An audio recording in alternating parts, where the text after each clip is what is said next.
नमस्कार दोस्तों, मैं पंकज वर्मा आप सभी का स्वागत करता हूं। आज हम आप लोगों से बात करेंगे रीट के बारे में। जो न्यायालय द्वारा जो रीट जारी किया जाता है उसी संदर्भ में आज हम आप लोगों से बात करेंगे। रीट को हिंदी में लेख भी कहा जाता है ना। तो सबसे पहले हमें जानें कि रीट होता क्या है।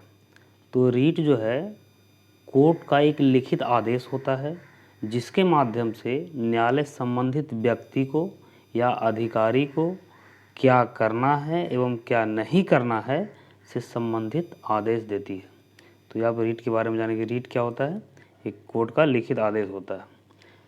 अब हम बात करें रीट के जो प्रकार होते हैं। आप लोगों को शायद पता होगा कि रीट जो है 5 प्रकार का होता है, यानी कोर्ट द्वारा 5 प्रकार का रीट जारी किया जाता है। तो हम बारी बारी से उन पाँचों प्रकार यानी पाँचों रीटों के बारे में हम जानने का प्रयास करेंगे, उसे समझने का प्रयास करेंगे और ऐसा इस तरह से समझें कि वो हमेशा याद रहे, है ना। उसको एक रेफरेंस लेकर के हम समझने का प्रयास करेंगे।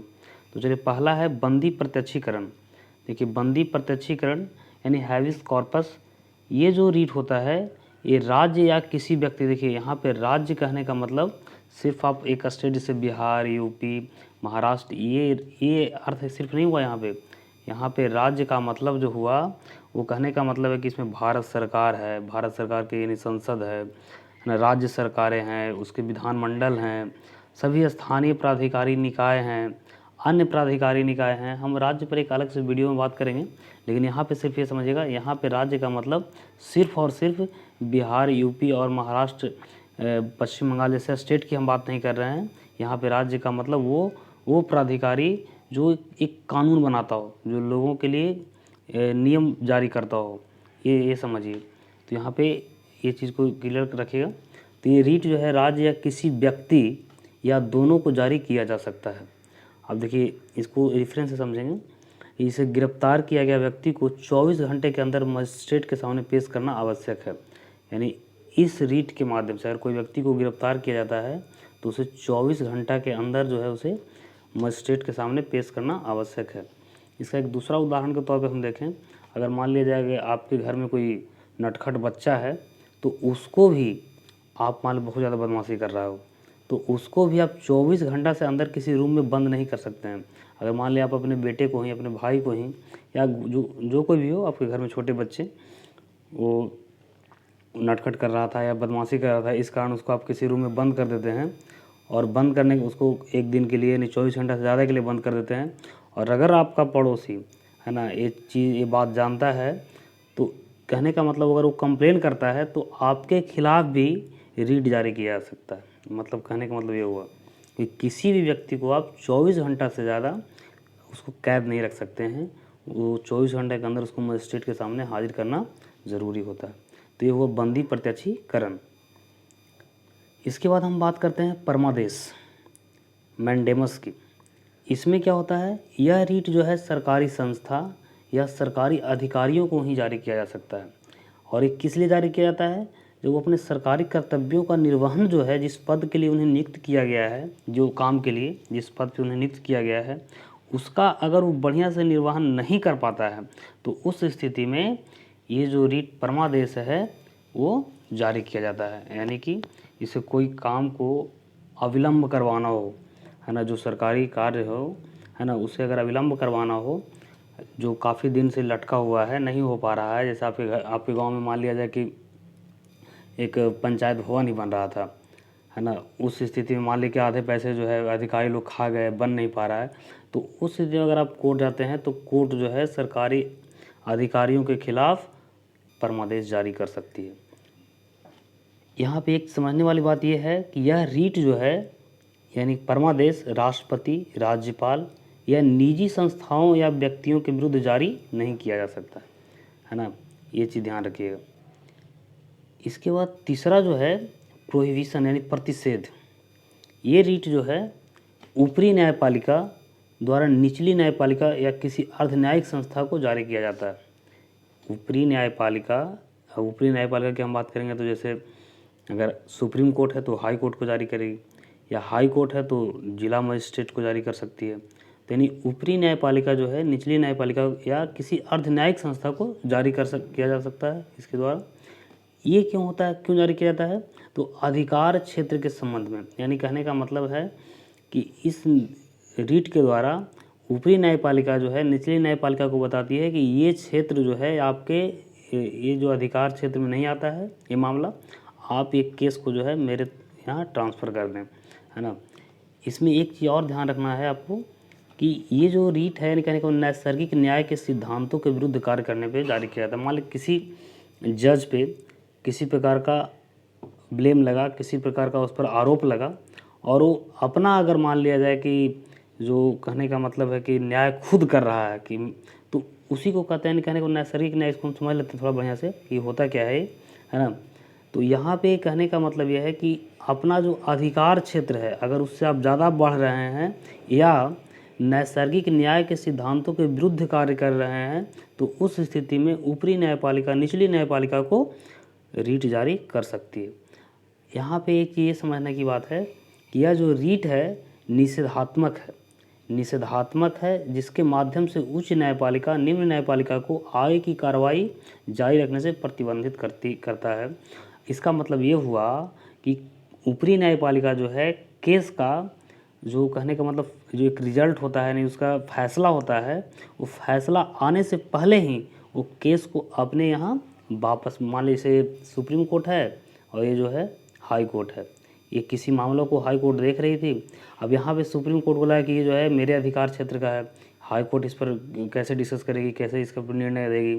तो इस स्थिति में अगर जो है एक केस को अगर मंगवा लेता है हाई सुप्रीम कोर्ट तो इसी को कहते हैं हम, यहाँ पे यही मामला है आपका प्रतिषेध का, यानी कि फैसला आने से पहले वो केस अपने के यहाँ वापस मंगवा लेता हो।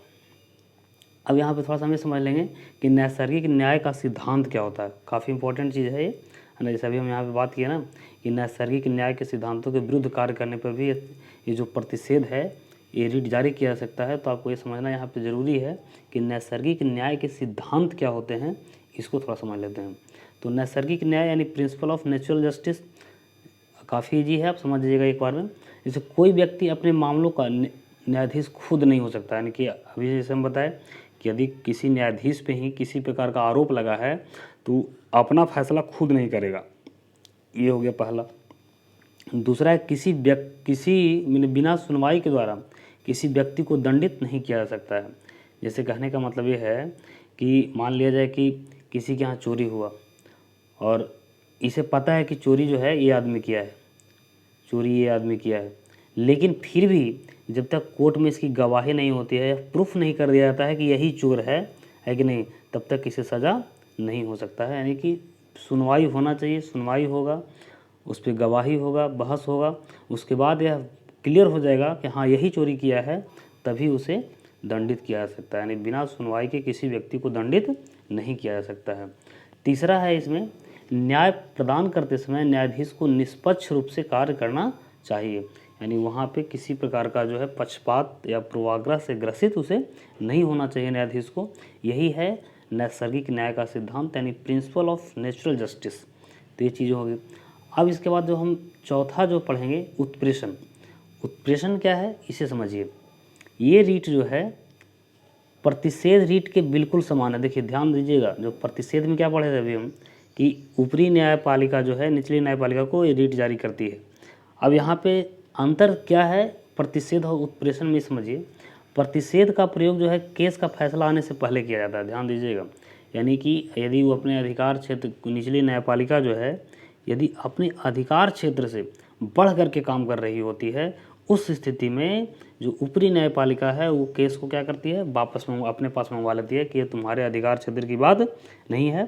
तो यानी कहने का मतलब इसका प्रतिषेध का जो प्रयोग होता है वो फैसला आने से पहले होता है, यानी फैसला आने से पहले ही रीट जारी कर दिया जाता है। और उत्प्रेषण जो है इसका प्रयोग जो है केस का फैसला आने के बाद होता है। फैसला को निरस्त कर, जैसे मान लिया जाए कि कोई डिस्ट्रिक्ट कोर्ट है वो किसी व्यक्ति को चोरी करने के मामले में जो है मृत्युदंड की सज़ा सुना देता है। अगर सपोज डेट मान लेते हैं, ऐसा होता नहीं है वास्तविकता में, अगर मान लीजिए मृत्युदंड का सज़ा सुना देता है डिस्ट्रिक्ट कोर्ट, तो उस स्थिति में हाई कोर्ट या सुप्रीम कोर्ट डायरेक्ट जो है उसे रीट जारी कर सकता है। वो जो है उस फैसला को क्या करेगा, निरस्त कर देगा। तो यानी कहने का मतलब उत्प्रेषण का प्रयोग जो होता है वो केस का फैसला आने के बाद होता है, इतना ध्यान रखिएगा। और प्रतिषेध का जो प्रयोग होता है वो फैसला आने से पहले होता है। तो ये काफ़ी ईजी है, इसमें कोई ज़्यादा लोचा नहीं है, आप इसे आराम से याद रख सकते हैं। पाँचवा इसमें है क्यू वारंट यानी अधिकार परीक्षा। ये क्या होता है, ये जो होता है यह रिट सिर्फ सार्वजनिक पदों पर आसीन व्यक्तियों के जारी किया जाता है। सार्वजनिक पद का मतलब हुआ जैसे सरकारी पद पे कोई व्यक्ति अगर आसीन है यानी पद ग्रहण कर चुका है तो उसके लिए जारी किया जाता है। और जारी क्यों किया जाता है ये समझिए, यह सुनिश्चित करने के लिए कि संबंधित व्यक्ति उस पद पे रहने के लिए कानूनी रूप से हकदार है या नहीं। मान लीजिए वो पद को जो है वो कानूनी रूप से प्राप्त किया है या फिर गैर कानूनी तरीके से, इलीगल तरीके से वो पद को प्राप्त कर लिया है ना। इसे कहने का मतलब मान लिया जाए, हम इसको इस प्रकार से भी कह सकते हैं कि जैसे कोई वैकेंसी निकला जिसमें एक क्राइटेरिया लगाया गया कि जिसका सबसे ज़्यादा नंबर होगा, है कि नहीं, उसको पहले सेलेक्ट किया जाएगा। उस स्थिति में अगर मान ली ज़्यादा नंबर वाले को स्किप करके कम नंबर वाले को अगर मान लिया जाए कि वहाँ पे नियुक्त कर दिया जाता है, तो उस स्थिति में ज़्यादा नंबर वाला व्यक्ति कोर्ट जाएगा और कोर्ट जा करके ये जो पद पे बना हुआ है व्यक्ति उसको निरस्त करवाएगा, यानी उसकी नियुक्ति को रद्द करवा सकता है ना। तो ये चीज़ें हैं, ये मतलब सरकारी पद पे जो व्यक्ति हैं वो कानूनी रूप से सही रूप से नियुक्त है या नहीं है, इसकी जांच करने के लिए, है ना, ये और जांच की पुष्टि हो जाने पर अगर वो गलत तरीके से है तो उसके खिलाफ जो है अधिकार परीक्षा इस प्रकार का रीट जारी किया जाता है। तो ये चीज़ आप रीट के बारे में समझ गए होंगे, पांचों प्रकार का जो रीट है। अब थोड़ा सा इसके संदर्भ में एक और हम जान लेते हैं कि रीट का जो क्षेत्राधिकार है यानी हाई कोर्ट और सुप्रीम कोर्ट का वो क्या है, इसके बारे में थोड़ा सा डिस्कस कर लेते हैं। तो आपको ये पता होगा कि ये जो सुप्रीम कोर्ट, एससी का मतलब यहाँ पे सुप्रीम कोर्ट है, तो सुप्रीम कोर्ट जो है अंडर आर्टिकल 32 यानी कि अनुच्छेद 32 के अंतर्गत सुप्रीम कोर्ट मौलिक अधिकारों को लागू करने के लिए रीट जारी करता है। इधर हाई कोर्ट यानी एससी का मतलब हुआ हाई कोर्ट, ये जो है अंडर आर्टिकल 226 यानी 226 के अंतर्गत हाई कोर्ट मौलिक अधिकारों को लागू करने के लिए या अन्य कारणों से भी, देखिए ध्यान दीजिएगा, यहाँ पे सिर्फ जो है मौलिक अधिकारों को लागू करने के लिए ही सुप्रीम कोर्ट जारी करती है, लेकिन यहाँ हाई कोर्ट की अगर बात करते हैं हम तो ये मौलिक अधिकारों के अलावा अन्य कारणों से भी रीट जारी करती है। अन्य कारणों में से मान लिया जाए कि पीसीएस परीक्षा का रिजल्ट आया है कि नहीं, उस पर स्टे लगा दिया गया। स्टे लगाने का कारण ये बताया गया कि क्वेश्चन जो है लीक हुआ था, इसका प्रमाणित हो चुका है कि क्वेश्चन परीक्षा शुरू होने से पहले ही आ चुका था।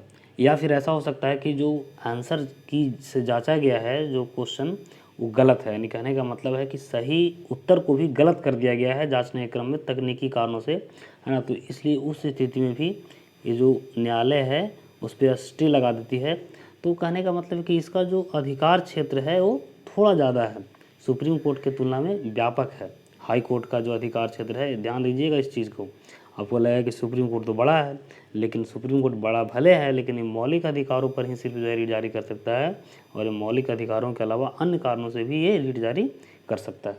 इसके अलावा हम और बात को देखें तो ये जो सुप्रीम कोर्ट है वो अनुच्छेद 32 के अंतर्गत सुप्रीम कोर्ट मौलिक अधिकारों का उल्लंघन होने पर रीट जारी करने के लिए बाध्य है। देखिए ध्यान दीजिएगा, यहाँ पे जो सुप्रीम कोर्ट है वो रीट जारी करने के लिए क्या है, बाध्य है। अगर किसी व्यक्ति का मौलिक अधिकार का वायलेशन होता है उस स्थिति में सुप्रीम कोर्ट जो है रीट जारी करने के लिए बाध्य है। लेकिन यहाँ पे अगर हम हाई कोर्ट की बात करें, ये 226 के अंतर्गत हाई कोर्ट, आर्टिकल 226 के अंतर्गत हाई कोर्ट रीट जारी करने के लिए बाध्य नहीं है। यहाँ पे अन्य विकल्प भी सुझा सकता है। जैसे कहने का मतलब जैसे मालिक कमेटी का गठन कर दिया जांच के लिए कि ठीक है इसकी हम जांच करते हैं आगे। इसके बाद अगर और हम बात करें एक नोट्स के रूप में इसको समझिए, यहाँ पे जो सुप्रीम कोर्ट है, आपको जैसा कि हम बताए इसके पहले भी कि ये मौलिक अधिकारों का, इसे संविधान में जो है मौलिक अधिकारों का संरक्षक घोषित किया गया है। यानी कि सुप्रीम, आपको कहीं भी आपका अगर मौलिक अधिकार का वायलेशन होता है, आपको कहीं न्याय नहीं मिल रहा है, तो आप सीधा सुप्रीम कोर्ट भी जा सकते हैं। यहाँ से आपको जो है मौलिक अधिकारों को संरक्षण दिया जाएगा। लेकिन यहाँ क्या है, इसके बारे में अगर जाने हम तो ये जो है इसका रीट क्षेत्राधिकार जो है हाई कोर्ट का, वो क्या है, सुप्रीम कोर्ट से भी अधिक व्यापक है। सुप्रीम कोर्ट से अधिक व्यापक है, जैसा कि अभी आपको हम बताया कि कैसे व्यापक है ना। इसे लीगल राइट का वायलेशन होने पर भी ये रीट जारी कर सकता है। तो ये चीज़ आप ये भी ध्यान रखिएगा कि अगर मौलिक अधिकारों का संरक्षक किसे माना जाता है तो सुप्रीम कोर्ट को, और यदि व्यापकता की बात करें किसका क्षेत्राधिकार ज़्यादा बड़ा है रीट के मामले में, तो यह है हाई कोर्ट। ये ध्यान रखिएगा। तो आज के लिए इतना ही, धन्यवाद।